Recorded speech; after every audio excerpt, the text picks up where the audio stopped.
मेरी धरती मुझसे पूछ रही, कब मेरा कर्ज चुकाओगे?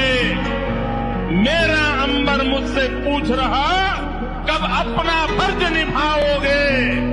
मेरा वचन है भारत माँ को, मेरा वचन है भारत माँ को, तेरा शीश नहीं झुकने दूंगा। सौगंध मुझे इस मिट्टी की, मैं देश नहीं मिटने दूंगा।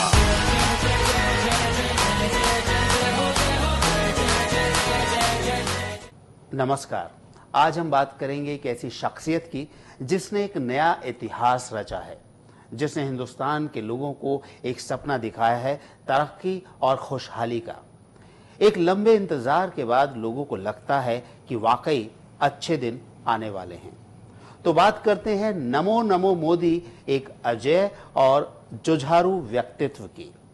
मेरी धरती मुझसे पूछ रही, कब मेरा कर्ज चुकाओगे? मेरा अंबर मुझसे पूछ रहा, कब अपना फर्ज निभाओगे? मेरा वचन है भारत माँ को, मेरा वचन है भारत माँ को, तेरा शीश नहीं झुकने दूंगा। सौगंध मुझे इस मिट्टी की, मैं देश नहीं मिटने दूंगा।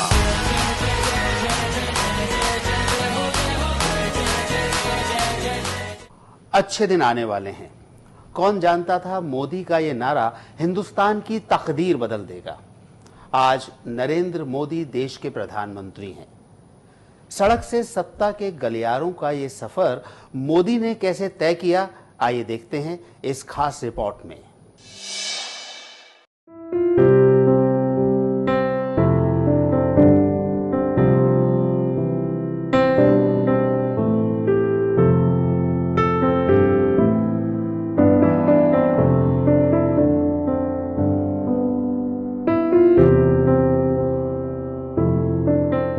गुजरात, महात्मा गांधी की जन्मभूमि, उद्यमशील लोगों की कर्म भूमि, एक ऐसा प्रदेश जिसे पश्चिम का हीरा कहा जाता है।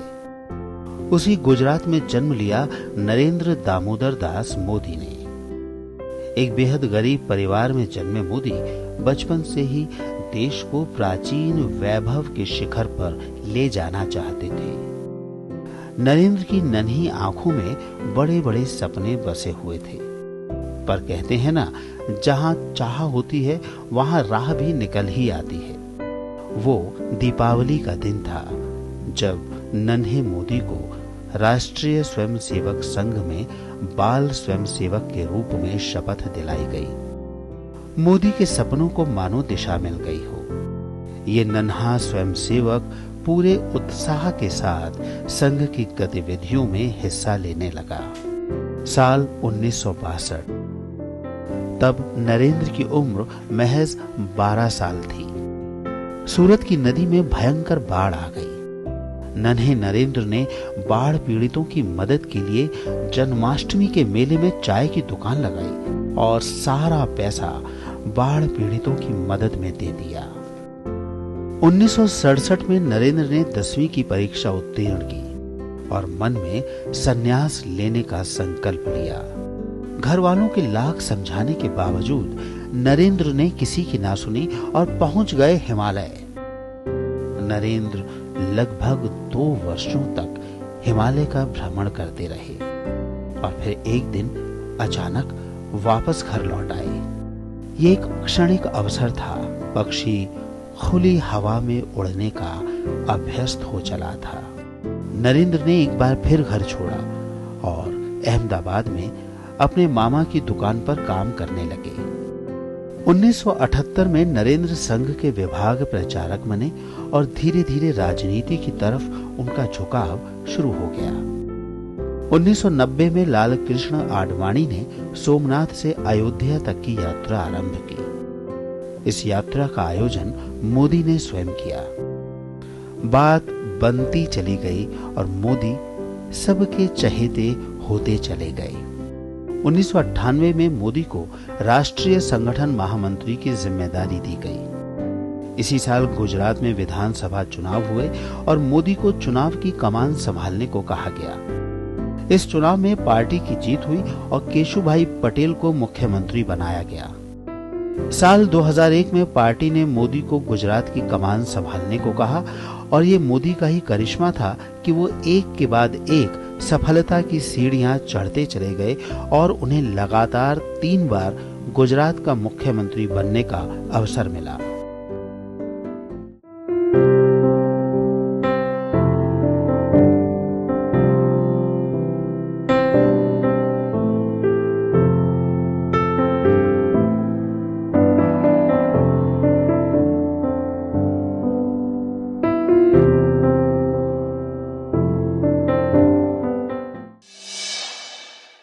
देश के अगले प्रधानमंत्री की कमान संभालने जा रहे नरेंद्र मोदी इस वक्त भले ही राजनीति के जगमगाते सितारे हों, लेकिन ये राह इतनी आसान नहीं थी। यहां तक पहुंचने में मोदी को तमाम उतार चढ़ाव झेलने पड़े। कई ऐसे मौके भी आए जब मोदी को जबरदस्त आलोचनाओं का शिकार होना पड़ा। बावजूद इसके मोदी हर कठिन से कठिन परिस्थितियों से उबर आए और आज सत्ता के शिखर तक जा पहुंचे हैं। क्या है मोदी में कुछ खास, आइए देखते हैं इस रिपोर्ट में। आज नर्मदा के तट पर एक नए इतिहास का शिलान्यास हो रहा है। जो देश के लिए जिए हैं, देश के लिए मरे हैं, उससे बड़ा हमारे लिए कुछ नहीं होता है मित्रों।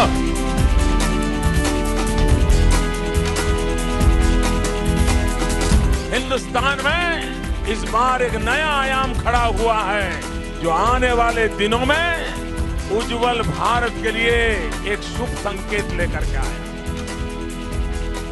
मोदी का जादू कुछ यूं चला कि खुद अपनी आंधी में बड़े बड़े सूरमा भी उड़ गए। मोदी ने चुनाव में जिस तरह से बीजेपी को जीत दिलाई, उसके बाद से हर जुबान पर मोदी की चर्चा है। दबे स्वर में ही सही, लेकिन उनके विरोधी भी मान रहे हैं कि मोदी ने अपने बूते से ये करिश्मा कर दिखाया। क्या है मोदी की खूबियाँ? क्यों बन गए मोदी जनता के चहीते? क्या है मोदी में कुछ अलग? मोदी की कामयाबी के सफर में आलोचनाओं को झेलने का गुण काफी मददगार रहा। विपक्षियों के अलावा खुद बीजेपी के अंदर भी कई बार उनकी आलोचनाएं हुई, लेकिन मोदी ने खुद को इन सब बातों से दूर रखा और सारा ध्यान चुनावी समीकरण पर केंद्रित रखा।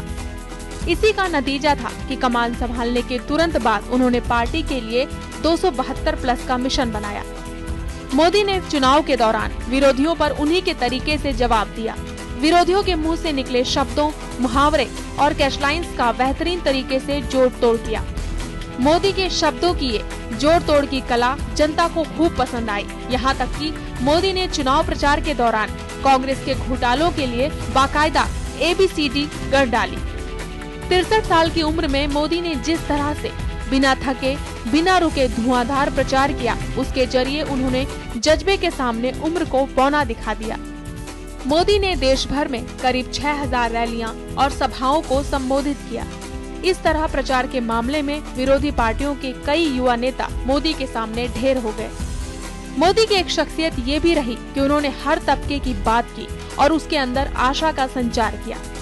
नौकरियों की बात कहकर उन्होंने युवाओं के अंदर आशा जगाई। वहीं मध्यम वर्ग को महंगाई से राहत देने के लिए अच्छे दिन आने वाले हैं का नारा देकर लोगों को अपने साथ जोड़ लिया। ऐसे ही कुछ अहम फलसफे हैं जिनके बलबूते पर मोदी ने राजनीति के गड़े सुरमाओं को पटखनी दे दी और भारतीय लोकतंत्र की सबसे बड़ी जीत हासिल की। मोदी के बलबूते पर देश अब अच्छे दिनों से भरा एक भविष्य देख रहा है, जिसमें करोड़ों सपने और लाखों की उम्मीदें टिकी हैं। ये कहना गलत नहीं होगा कि अच्छे दिन आने वाले हैं। मोदी नामा का ये सफर आगे भी जारी रहेगा। अभी लेते हैं एक छोटा सा ब्रेक। मेरी धरती मुझसे पूछ रही, कब मेरा कर्ज चुकाओगे? मेरा अंबर मुझसे पूछ रहा, कब अपना फर्ज निभाओगे? मेरा वचन है भारत माँ को, मेरा वचन है भारत माँ को, तेरा शीश नहीं झुकने दूंगा। सौगंध मुझे इस मिट्टी की, मैं देश नहीं मिटने दूंगा।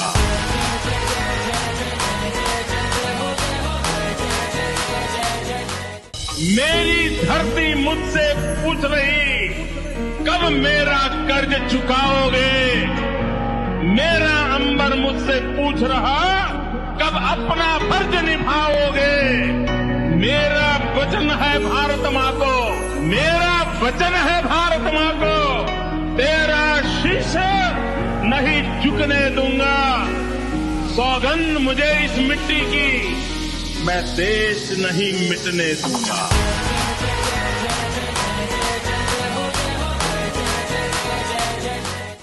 ब्रेक के बाद आपका एक बार फिर स्वागत है हमारे इस खास कार्यक्रम मोदी नामा में। बीजेपी पूर्ण बहुमत के साथ सरकार बनाने जा रही है। देश की जनता ने अब की बार बीजेपी की सरकार को सेवा का मौका दिया है, लेकिन जिस तरह से बीजेपी और मोदी ने चुनाव प्रचार के दौरान जनता से बड़े बड़े दावे और वादे किए हैं, उनको पूरा करना नई सरकार के लिए चुनौती भरा कदम होगा। इसके अलावा देश में फैली महंगाई, भ्रष्टाचार, बेरोजगारी से लेकर बुनियादी सुविधाओं की किल्लत को दूर करने के लिए भी खासा पसीना बहाना पड़ेगा।